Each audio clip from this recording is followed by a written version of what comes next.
If you want to know about the thrill of victory and the agony of defeat, forget the wide world of sports and talk to any fan or player of the Tampa Bay Buccaneers. Together, they have weathered losing storms that no other franchise has endured.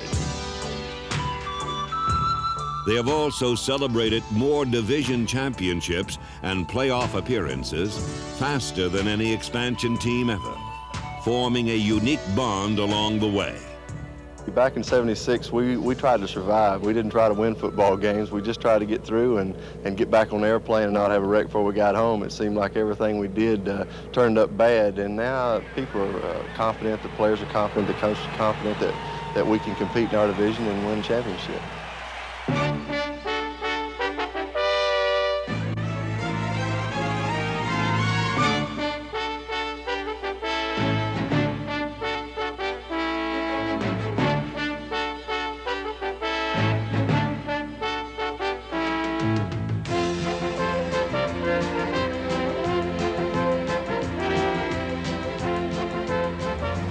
For the third time in 4 years, the Tampa Bay Buccaneers traveled the long and narrow road to the NFL playoffs. In Dallas, these Bucs continued a strange and exciting season against the Cowboys. Out of the shotgun now, Danny White sets up, and Hugh Green, he'll take it in for the touchdown. Hugh Green came up with a football, took it all the way for the touchdown. Can you believe that? Looked like he was a tailback and a handoff that time. Hugh Green picked it up and really started rambling. Though the Buccaneers were opportunistic, they couldn't overcome a rash of injuries and lost. This defeat caused some to forget the achievements of this team, the adversities that it handled. For rich suspense, there was none better in 1982. It was a remarkable story. The Bucs and Tampa Bay. What a team. 1982 was a wild and crazy season that saw the Bucs start off on the wrong foot. After stumbling to defeat in Minnesota, their home opener against the eventual world champion Washington Redskins was ruined by a thunderstorm of mistakes. Distracted perhaps by the elements and an imminent player strike, the Bucs seemed too buoyant with talent to sink. Yet too empty of football concentration to streak.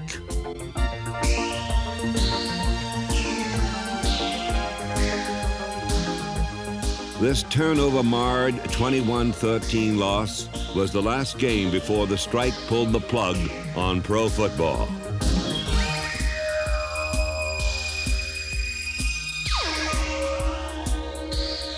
Eight weeks later, when the lights came back on, the Bucs were in Dallas, desperately needing a win.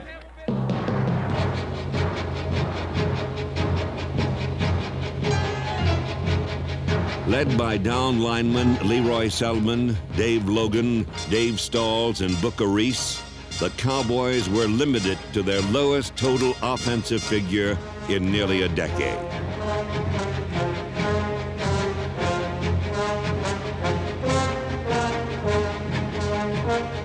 The Bucs offensive line welcomed tackle Dave Revis back from retirement, and together with Charlie Hanna, Greg Roberts, Ray Snell, Jim Leonard, Steve Wilson, George Yarno, Gene Sanders, and first-round draft choice Sean Farrell, the offense rolled up nearly 400 yards of total offense.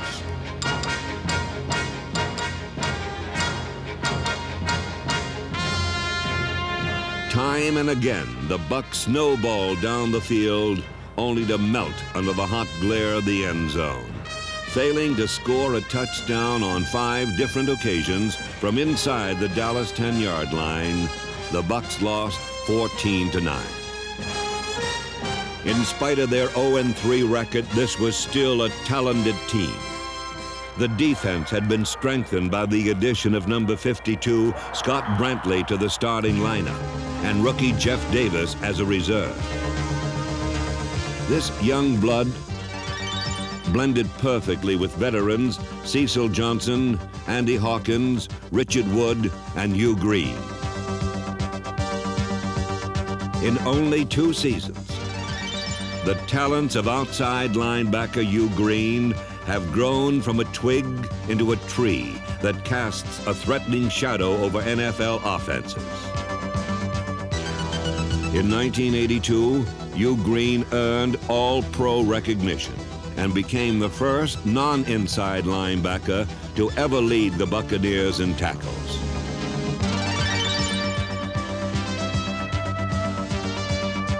He helped Tampa Bay lead the NFC in defense, along with a cast of other top draft choices, like last year's second-round pick Booker Reese, number 66. Just as important were players drafted on lower rounds, like nose tackle David Logan, number 76, now one of the finest at his position, even though he was once a 12th round choice. I think a lot of guys that were drafted in the lower rounds, like myself and some of the others, I feel that these guys have a lot of things to prove. Maybe to themselves somewhat, maybe to the media, maybe to the other ball clubs that got rid of them, or to the other 28 teams or 27 teams that bypassed them in the draft. And I think that that's an incentive right there to go out and play a lot harder. This incentive drives many Buccaneer defenders. Neil Colsey was once a free agent after both Oakland and Miami had given up on this strong safety, a mistake that the Buccaneers have profited from. Number 20 found a home in the NFC's top-ranked secondary. Cedric Brown, Norris Thomas, John Holt, Johnny Ray Smith, and number 40, Mike Washington. With all distractions behind them, the Bucs and Tampa Bay set out to salvage 1982. And on a Monday night against the state rival Dolphins, this team matched Miami's dreaded Killer Bees, sting for sting.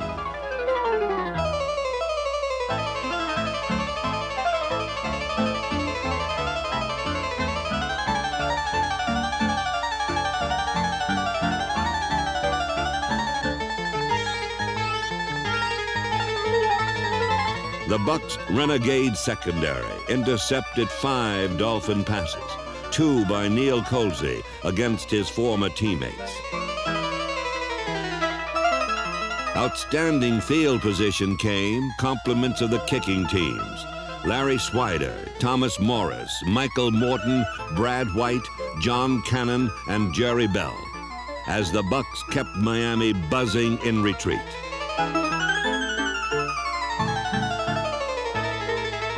Tampa Bay played pressure football on both sides of the ball.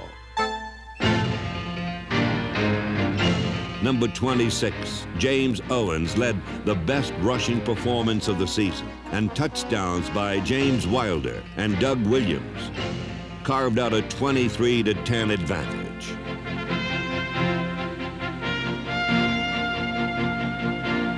Tampa Bay had embraced its opportunities. Now it was Miami's turn.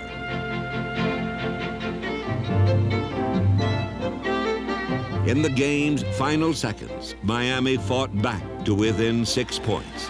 And when they recovered an onside kick, John McKay's team was in need of a big play.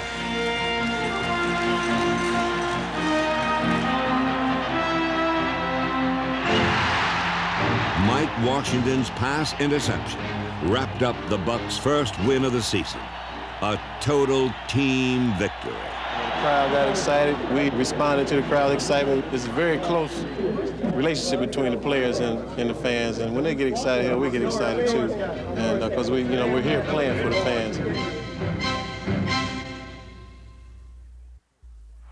let's go.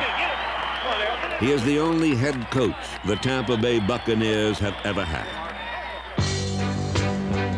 John McKay's accomplishments tell you a lot about the man, but his players have more to add. He's a symbol that you know is always there. You know, if you do something wrong, he's going to critique and tell you. If you do something right, he just look at your nod and give you the okay symbol, which is very, very good feeling. And I think the basic thing about John McKay is that you always know where you stand with him at all times. He doesn't pull any punches. He's not the type of coach that tells you one thing and tells the press something else. He tells you exactly what he tells the press, and I respect him. In 1982, John McKay's Bucs challenged one of the NFL's most difficult schedules with the finest pool of talent in franchise history.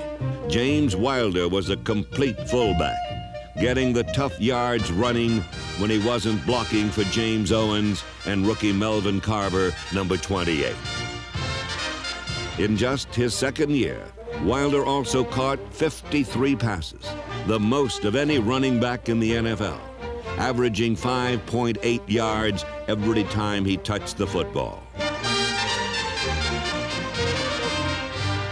Number 32 sparked an offense that had sputtered early, but came to life when it counted.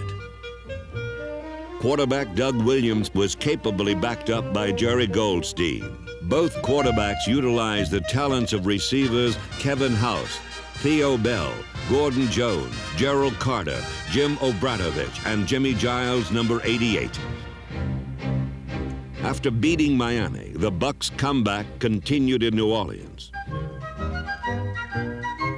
A Kevin House touchdown and 2 Bill Capice field goals were all Tampa Bay needed because the defense broke down the Saints' offense and caused crucial turnovers.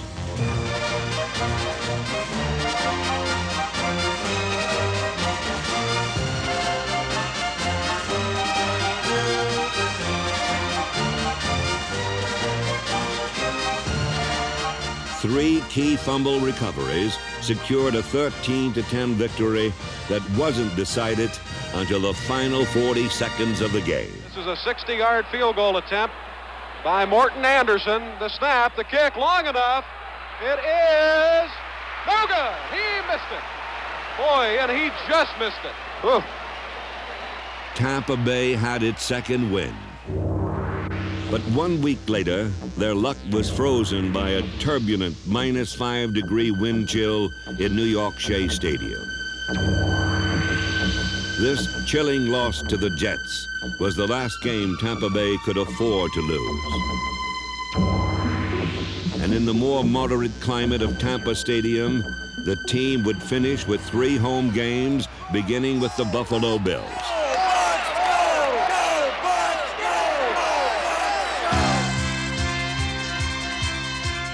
The Bucs had gone into the game reasonably sure that they could throw the ball. Doug Williams documented their beliefs with touchdown passes to number 84, Gordon Jones, and running back Melvin Carver.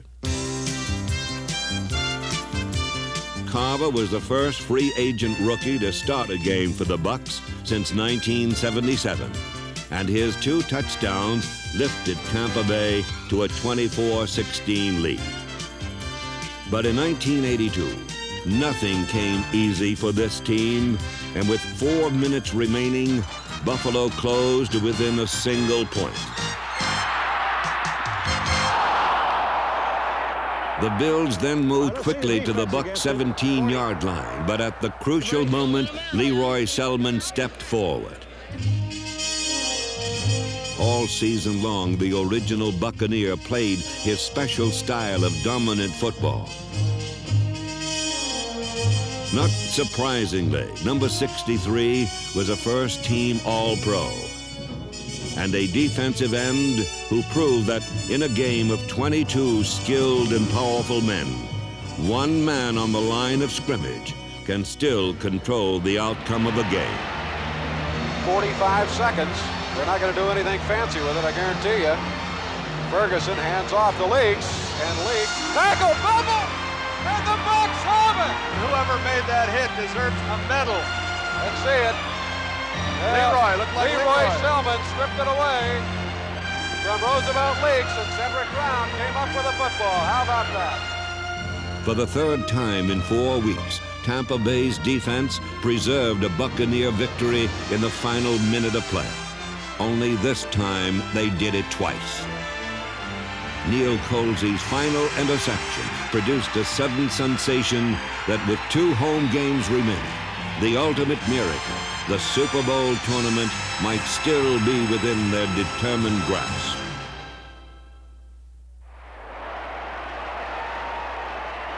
We should have our best game of the year today. They've had the best practices the last 2 weeks. Seem like they have their minds back on the game. We can't win at home, then we don't need to be at the playoff. I think it's going to be a burner. Against Detroit, Bucs owner Hugh Culverhouse proved prophetic. Although it didn't start out that way.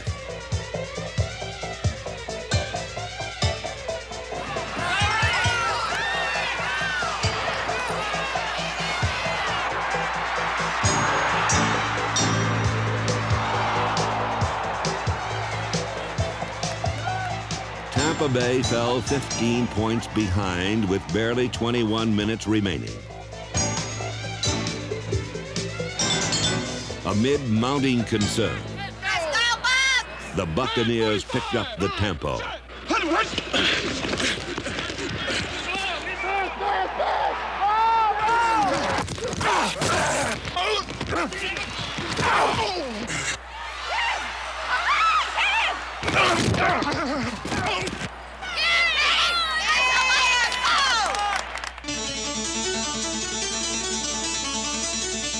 Tampa Stadium stirred like Frankenstein when the first jolt of lightning hit him as the team began a monstrous comeback. Tell him to run split G, 38-0 weak. Buck rolls right. He's got some room. Gets a good block and in. John Farrell with a tremendous block, and that allowed Doug to get into the end zone. We're still alive, still alive.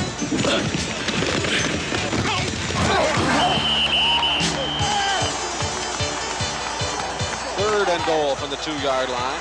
Williams rolling right, forced out and gets away. Now throws a pass back. Touchdown to James Owens.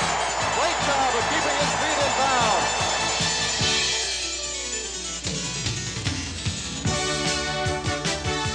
Three times in the fourth quarter, the Bucs moved smoothly inside Detroit territory, but came up short every time. Williams back, sets it up, goes over the middle. Jaws, great catch, 30, 25, and down to the 20. The ball is loose. Let's see if they mark it. No, they call it a fumble.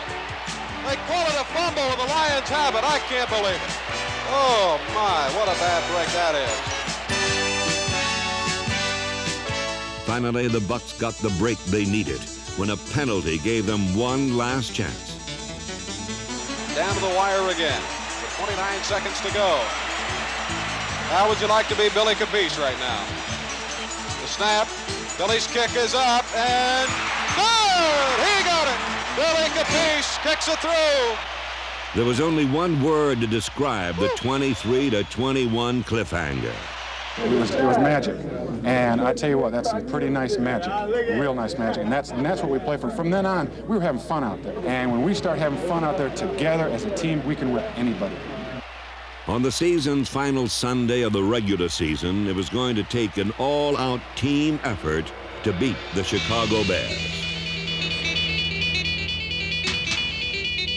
For 3 quarters, the Bucs were victimized by their own faults as much as the skills of the Bears, falling 17 points down.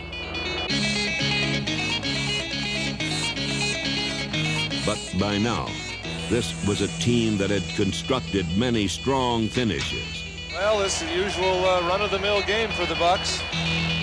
And blow by blow, they began hammering away at the greatest comeback in Tampa Bay history.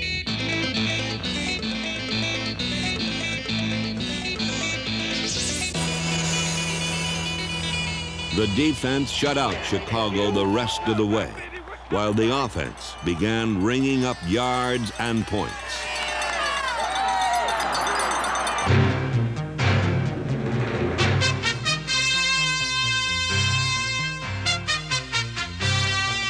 Doug Williams passed for 367 yards. Twice, he found Jimmy Giles for touchdowns. Back to pass. Floats one out to Giles again. He's got it. Touchdown! Buccaneers with Jimmy Giles. Tampa Bay pulled to within 3 points. Then, with barely 2 minutes left, it was white-knuckle time in Tampa Stadium once more. Dougie, got plenty of time now. We'll get a timeout after this one. Nursing a sore knee and a pulled hamstring, Doug Williams courageously continued to be the opportunist who kept the Bucs in the battle when the cause seemed lost. From his own 35-yard line, number 12 drove his team. Finally, with nerves pushed to their limits and no timeouts remaining, Williams went for the outright win. And it goes. House is out there. The pass is too long. He caught it, but it's out of the end zone. With 26 seconds to go, Bill Capice tied the score at 23. The duel for the Super Bowl tournament would continue in overtime.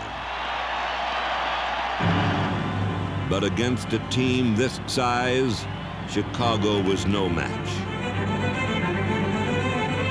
With the Bears unsure of just what the Tampa Bay offense would do next, John McKay called for what they least expected. James Wilder's 47-yard run put the Bucs in position to win a game that weeks earlier seemed like it would be meaningless. Billy Capice, who sent it into overtime, now has a chance to send the Bucs to the playoffs. Swider the hole. Billy's kick up. Good! The Bucs go to the playoffs. It was a fitting end to a breathtaking season. And when it was over, the only thing you could say was, the Bucs and Tampa Bay. What a team.